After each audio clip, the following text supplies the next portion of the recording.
Secret Service Director Kimberly Cheadle was under fire from lawmakers on Monday after failing to provide clear answers regarding the assassination attempt on former President Donald Trump.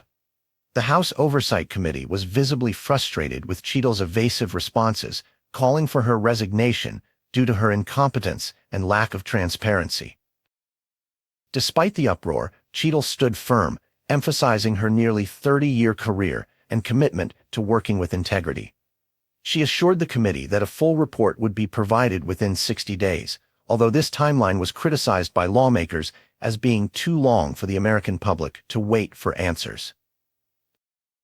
The hearing highlighted significant issues within the Secret Service and the need for immediate corrective actions to ensure such a breach never happens again.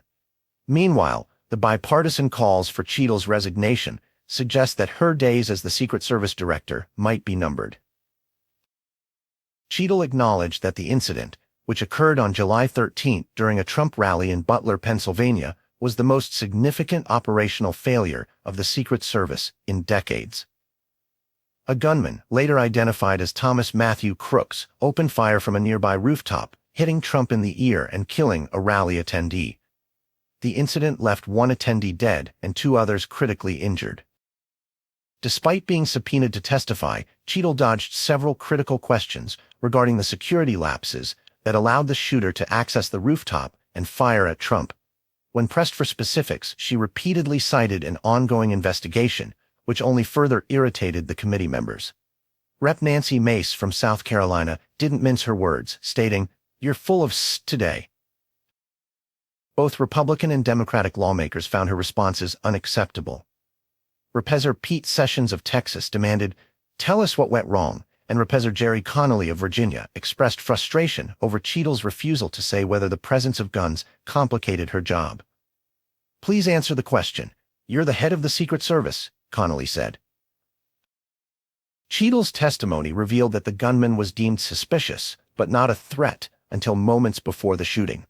This delay in action led to widespread condemnation. Representative Raja Krishnamurthy criticized the decision to allow Trump to take the stage, despite the warnings from spectators about an armed man on the roof. During the heated hearing, Cheadle admitted that her agency had received multiple warnings about the shooter, but failed to act decisively. The fact that Crooks had been spotted multiple times prior to the shooting but wasn't neutralized led to harsh rebukes from lawmakers. Representative Pat Fallon highlighted that Cheadle had not yet visited the shooting site.